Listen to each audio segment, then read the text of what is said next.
Hey, how you doing? I'm JR. This is my podcast, Three Things with JR. And I was thinking as I was writing out stuff I wanted to talk about in this episode that my show, Three Things with JR, is very much like the beginning of Mark Maron's podcast, WTF. You know, in the beginning of his show, he talks about stuff going on in his life, his cats, his partner dying, letters that he's received from listeners, stuff he's got going on professionally, recording the show Glow, his specials, his comedy, and just about whatever he's thinking about. And then he interviews somebody, and he does great interviews. Nice, long form, fun to listen to interviews of very interesting people. And I, like many people, when I listen to WTF, skip the beginning part and get all the way into where the interviews happen. And I'm just now realizing that my show is basically all the stuff that you would skip on the WTF podcast. So I was thinking it might be kind of cool if I had more good stuff, because that's what people are doing. That's what I'm doing when I listen to that show, is I'm skipping ahead to the good stuff. So maybe we need more good stuff on this show. I was kind of hoping that just my thoughts and what I'm thinking about and sharing with you people was the good stuff, but maybe there's more to it than that. So as I've asked before, I'm putting out the call again. I would love to have guests on my show. I've done some interviews. We've had Chris Allen on as a local comedian here in Charlottesville. I've had a DC comedian Vaughn. Thank you, Vaughn. I just couldn't think of your name. Let's see, who else? I've had my dad, my mom, and my sister on. And yeah, it's kind of fun having an interview, having someone to talk to, bounce things off of, laugh with, and have a good time recording a show. And if you are interested in being a guest on Three Things with JR, I'm open to it. You don't have to be a famous celebrity like you might on WTF. No, with me, you can kind of be anybody. And I'd love to hear three things you're thinking about. What do you got on your mind? Usually the three things, they go like this. Thing one is something rather serious. It doesn't have to be super deep. It could be the topic of the day. It could be something you're thinking about, something that you're passionate about, anything at all, really. Thing number two, I want to hear about something that inspires you. Music, pop culture, books, something like that. Something that maybe you've created some art. Maybe you are reading something or listening to something that is moving you and you want to talk about it and why it's important to you. That's thing number two. And then number three, let's just get stupid and talk about the silly, stupid absurdities of life. The more disgusting, the better, is what I have found with thing number three. At least that's what makes me happy, recording it and listening to it myself. So I am open to having guests on this show. We can record it using Zoom. I have figured out how to do that, and it sounds pretty good for the most part. Yeah, so there you go. I would love to have more people on the show. And I'm talking to you, people that are listening and people that might tell their friends, hey, I'm on a podcast. You might want to listen. Yeah, that's half the motivation is spreading the word. And hopefully if you're on a show, you're going to tell everybody you know to listen to it. And maybe we grow the audience a little bit, because that's what I'd really love, is to actually have a bunch of people listening to this show. There's enough to make me really motivated to keep doing this each week. I look forward to doing it. It is fun to come up with things that I'm thinking about, write them down, and talk about them, knowing that there's, according to Spotify, if I'm just looking at Spotify, which, by the way, is where most people listen to podcasts right now. Literally 53% of the people that have listened to this show do so on Spotify, more so, obviously, than any other podcast platform. Anchor, which is the website that hosts this podcast, Apple Podcasts, Google Podcasts, none of those are over 15% of the way people listen. 16% of you are listening on some other platform, because this thing does get uploaded to most of the podcast platforms. So Spotify is the big one. And so I'm looking at my numbers here for Spotify, and 300 I'm looking at my all-time stats. I have 26 episodes in the can on Spotify as I recorded this new episode here. I'm looking at it. All-time stats. 395 people have started at least one episode. That means they've listened to 0 or more seconds of at least one episode. 395 people. In some ways, I look at that and go, that's a small number. But in other ways, that's actually a pretty big number. So I'm digging that. The next metric is number of streams. And Spotify's definition of that is measured when a user listens to 60 seconds or more of any episode in your catalog. So at least 247 people have listened to at least 1 minute of me rambling on about the shit I'm thinking about.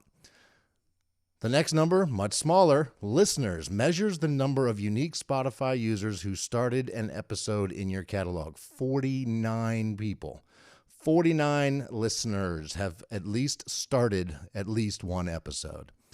And followers, the number of people on Spotify that have actually clicked the follow button on Three Things with JR, 17. So yeah, that's pretty cool. I think that's the number I'm shooting to raise. I would love to have more people following the podcast, so that every week, every Tuesday morning, when you get in your car and go to work, or when you get out of bed and walk over to your office, or whatever you do on Tuesdays, or really any day of the week, you see that there's a new episode of Three Things with JR to think about, to listen to, and let it permutate into your brain.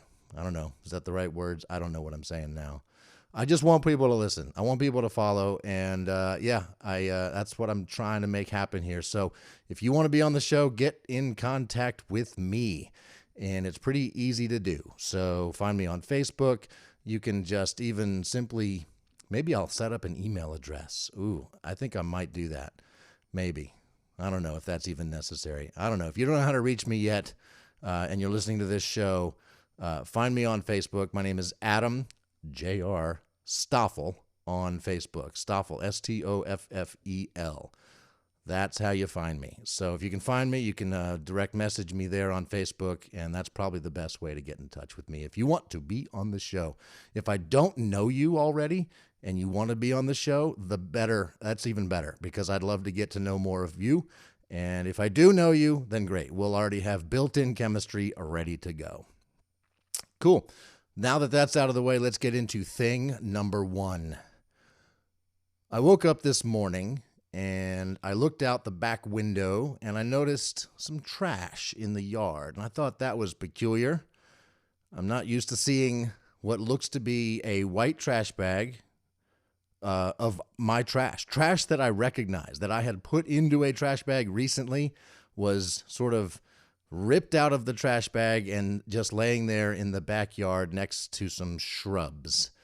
And I knew immediately this was bad news. And so I walked over to the side window on the house, and well, there was the explanation for what had happened. We have a detached garage here, and inside that garage is where I put my trash from the house here.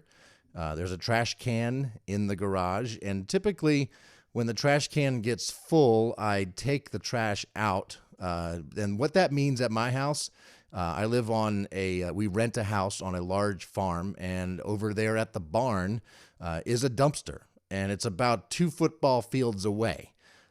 So it's far enough that I don't really want to walk the trash over there. So I usually put the trash in the bed of my pickup truck, take it over to the dumpster, throw it in the dumpster, and I'm back home. It's literally a 2-minute job. However, my daughter's been borrowing my truck. She's been having car trouble. She's moving. And so I'm happy to let her drive my truck. I just got a new car, so I'm happy to drive my new car. But what all that means is my truck's not here to put that trash in and take it over to the dumpster. And it's been this way for a couple months now. And I've been what I did one time was I grabbed the Kubota. There's a Kubota. It's like a little side-by-side sort of utility farm vehicle. I went and grabbed the Kubota one time. I came over here and I threw the trash in the back of that. Went and took it over to the dumpster. Kiki has a big blue F350 that is her old truck. That's a kind of a farm use truck. I have access to that, but I never use it because I keep thinking my truck's coming back soon. When my daughter's car is all fixed and she doesn't need my truck anymore, I'm going to have my truck back. So I'll just let the pile of trash grow a little bit until I have my truck to put the trash in, and I'll just use that to take the trash over when I get the truck back. The truck is not back yet, so this pile of trash has been piling up for about 2 to 3 weeks now, and we've had a couple small get-togethers. We've created a lot of trash, and it's been piling up. And, those trash bags are not airtight, so the smell of some of the trash must have sort of gone out into the ether, into the woods near the house.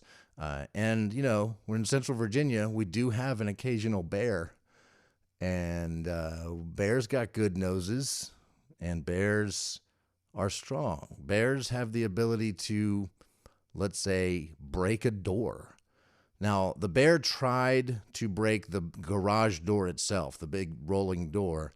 They pulled off some of the wooden sort of decorative panels off of the front of that, but they were not able to gain access through that door. And thankfully, they didn't bend it or break it.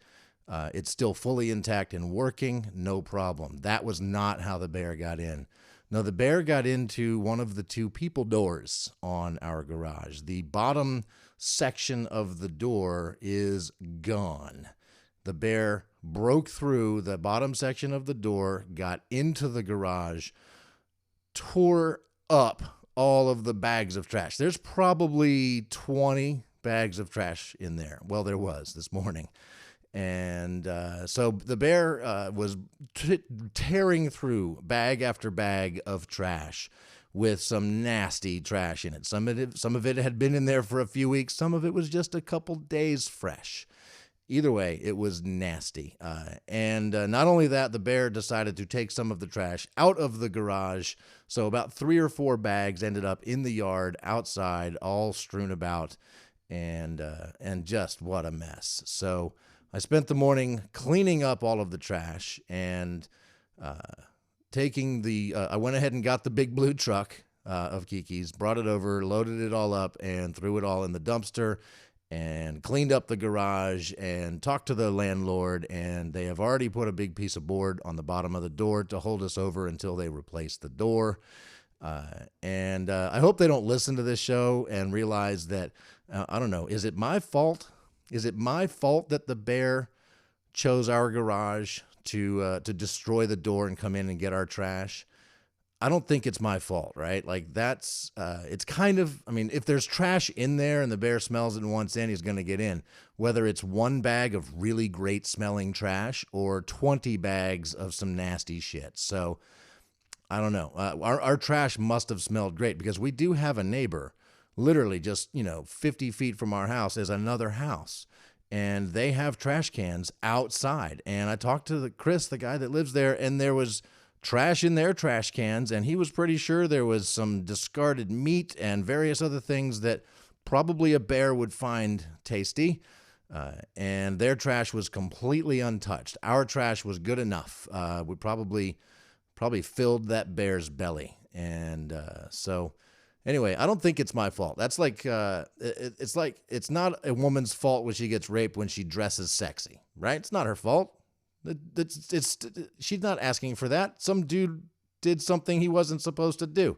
So it's that dude's fault because he made that choice to do something horrible. And the bear chose to come into my garage and take out my trash. And so it's the bear's fault. Damn it. I guess, right? I don't know. So now what do I do? Now that the garage is kind of fixed, sort of, it seems like I should put the trash in there again. But our landlord was like, don't put trash in the garage anymore. So what am I supposed to do with our trash now, right? I don't keep it in the garage. Where do we keep it? Do we take that trash can that does have a lid? It's not an airtight trash can. Do I take it and put it outside of the garage which just seems like an invitation to the bear to put up fewer barriers between the bear and my trash. So more likely to see trash in the yard, right? Although the garage will not be destroyed. So that is better, but still probably not great. So do I take the trash out to the dumpster every time I empty the trash can in the kitchen? That seems a bit excessive. I don't want to put these trash bags in my car. It's a brand new car. When I get my truck back, I think will be a lot easier because the truck will just be right there, trash in the truck. I can drop it off at the dumpster on the way to work or whatever if I take the truck. And so I think this all becomes easier when I get my truck back. I'm certainly not keeping the trash inside the house because that's disgusting. So I don't know. I guess I'm looking for solutions. Any ideas on bear-proofing the trash, which I'm not sure is possible, other than take it across the way and put it in the dumpster. So that might be the way to go. That's all right. But the saga continues. It's not over. The door's fixed. The trash is cleaned up. I thought it was all done. And this afternoon after work, I decided to mow the grass. And walking around the front yard with the mower, mowing that grass, listening to Hamilton, as I do every week, sometimes twice a week. This time, though, I ran that front tire right through what I noticed at the last second was a big pile of bear shit. And so it was just sort of like a football-shaped, mound. Not quite a turd. Really more of a cow patty, except smaller, right? But pretty big. Obviously not dog poop or deer or anything like that. This was definitely a bear took a shit in my yard. And so the answer, by the way, does a bear shit in the woods? No, he shits in my yard when he uses my trash. So because I ran the mower through it, I was able to sort of see what's in bear poop, and you'll be glad to know, yeah, there was corn in it. 100% undigested, very clear yellow kernels of corn. So I guess bears have some of the same issues that we have. And I'm pretty sure my mom is listening to this right now and is wondering if she should come back to Florida. She lives with me and is currently house hunting in Florida, and was planning to come back at the end of this week. Mom, don't worry. I don't think the bear's going to get us, and we will have it all cleaned up, and it's all good to go. So I think you're safe, Mom, to come on home. Whew. All right, thing one. That was kind of a serious thing and a silly thing all at the same time, but it certainly felt serious this morning when I was cleaning all of that stuff up, and I had just taken a shower. Then I got all nasty picking up the trash. Then I had to work from home here at my desk right here where I'm sitting right now. And then I went and mowed the grass, and I still haven't really cleaned up. So I'm still kind of gross. I should probably go shower right now. But I'm not, because it's time for a drum solo.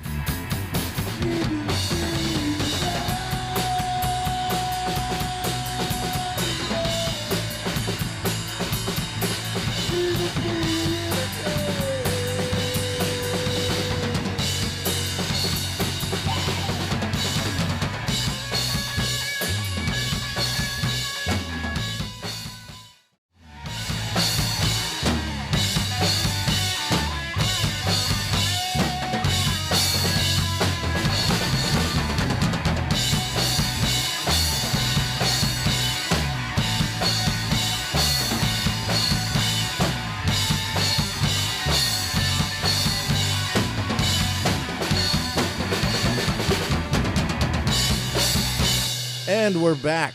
Thing number 2, music. Something musical. That's what thing number 2 is about. And it often comes from Spotify. That's where I usually listen to music these days. Recently, something made me think about Los Lobos, and I wanted to start listening. So I did. I just threw a Los Lobos on and hit play on Spotify, and was immediately reminded why I like Los Lobos so much. So I first became familiar with the band Los Lobos back in the 80s when the movie La Bamba came out. Now, La Bamba was a fantastic movie. We saw it as a family. My mom, my dad, my sister, and me. It was a family outing to see La Bamba.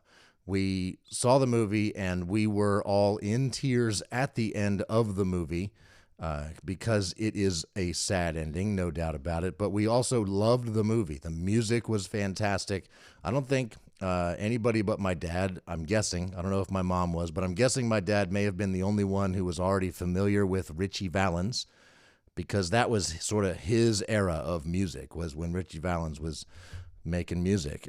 Buddy Holly, Richie Valens, the Big Bopper. These are kind of my dad's quintessential, go-to sort of 50s oldies. That's his stuff. He grew up on that. And so it was especially sad for Dad. But my mom got the soundtrack, the La Bamba vinyl, on vinyl, the soundtrack, and we made a tape of it, and we listened to it in the car for a long time. We were hooked on La Bamba, the entire soundtrack. So not just the main song, La Bamba, but all of the other stuff that goes with it. So Donna and Ooh My Head and Framed. I actually performed a version of Framed at my middle school variety show. I mean, just loved every bit of it. And we quickly realized that it's Los Lobos that we really loved. And so I started exploring other music of theirs. And in 1992, they put out what I would consider one of my favorite albums of all time. It's certainly like a top 10. It's a desert island album, and it's called Kiko. I first heard the song, the title song. The title comes from the song Kiko and the Lavender Moon. And I first saw this song as a video on MTV. Yes, back in the day when they played videos on MTV. And I don't remember the video. I remember liking the song from the video so much that I went out and bought the tape. Yeah, the tape. I was still listening to tapes, put the tape in my car, and just loved it. Almost played that tape out. When I graduated high school in the summer of 92, I got a stereo. My dad bought me a CD player, tape deck, receiver, and a pair of speakers from Circuit City. It was a big sort of Sony system that was loud enough to really annoy my parents for years after Dad got that for me, until I moved out. But I played so much music on that system, and Kiko was one of the CDs I played quite a bit of. So the song Kiko is great on that album, but the whole album is great. Songs like That Train Don't Stop Here, Angels with Dirty Faces, Dream in Blue, let's see, Whiskey Trail. I mean, you could really put the whole album on and just let it go.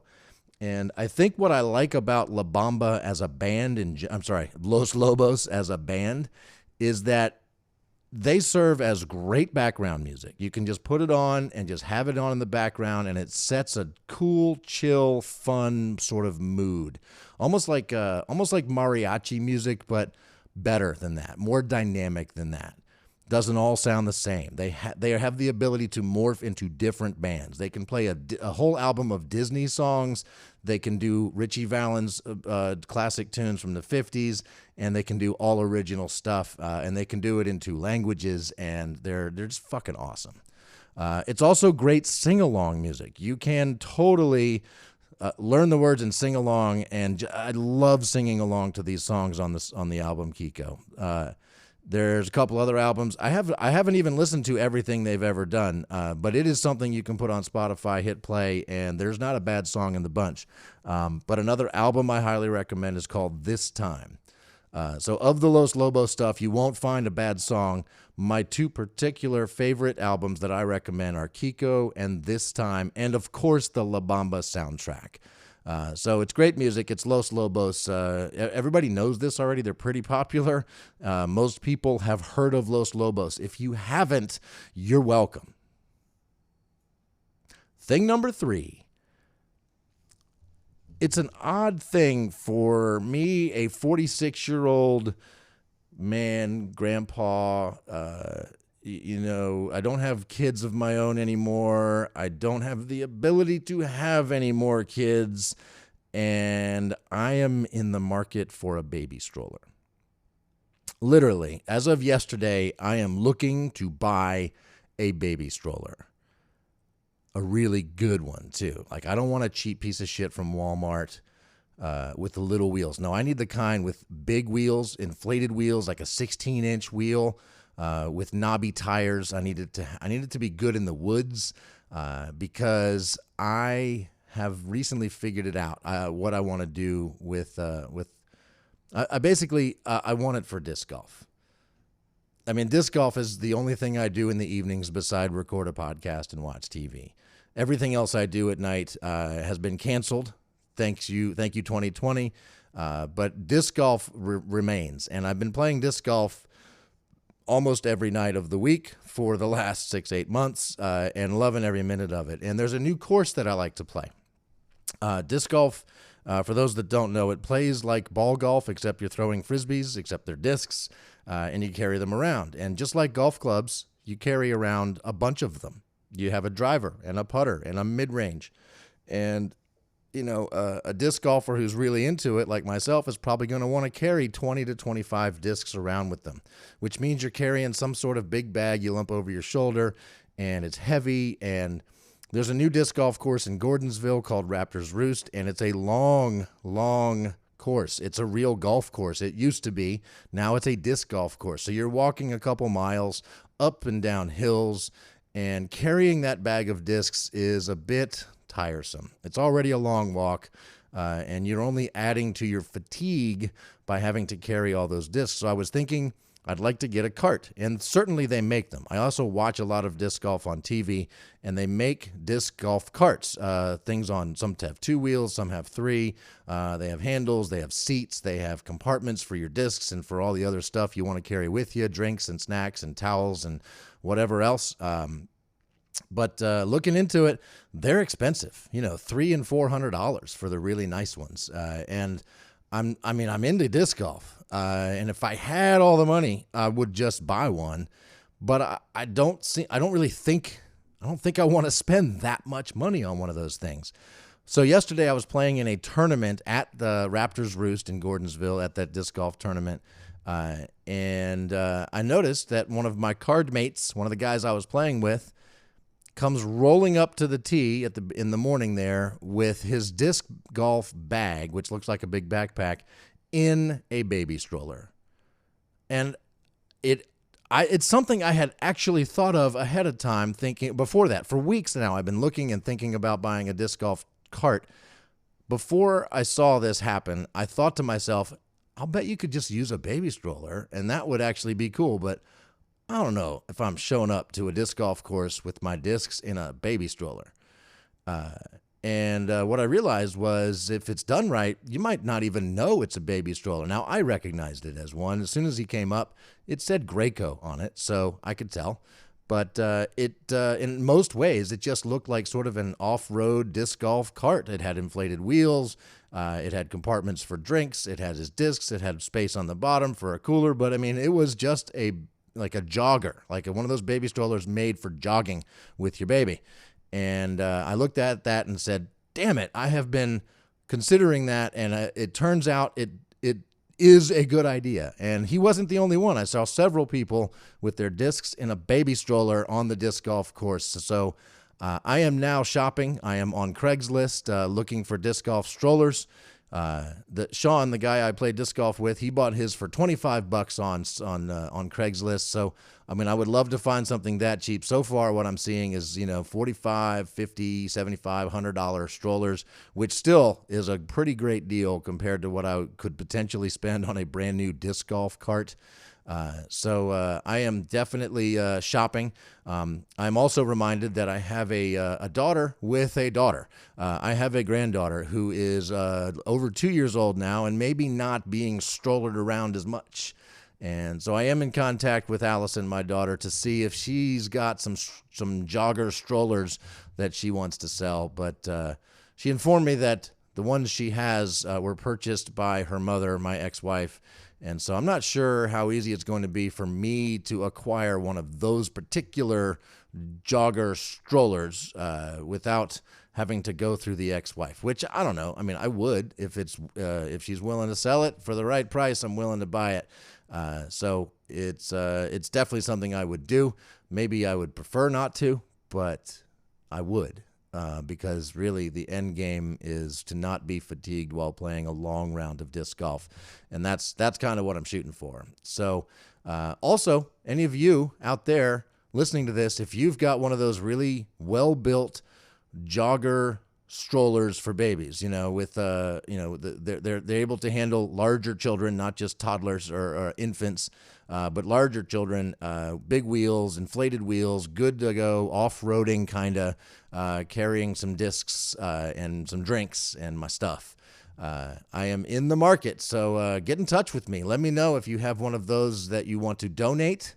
I would gladly give you a shout out on the air, or to sell to me at a very, very reasonable price, because I'm probably going to find one on Craigslist. In all likelihood, I'm not going to have the patience to wait. I'm just going to find one and buy it. In fact, I've already emailed someone on Craigslist to ask if it's still available, and I have not heard back from them yet, but that's only been about an hour. So there you go. That's 3 things. I'm in the market for a stroller. Los Lobos is amazing, and a bear broke into my garage. Thank you so much for listening. It has been a pleasure talking at you today. If you are interested in being a guest on the show, hit me up. Find me on Facebook is the easiest way, or if you know my phone number, email address, text me, call me, send me an email. We'll get together and make sweet podcast together. Thanks again for listening. Have a wonderful evening, day, morning, whatever time you're listening to this, and I'll see you next week. Time for a drum solo.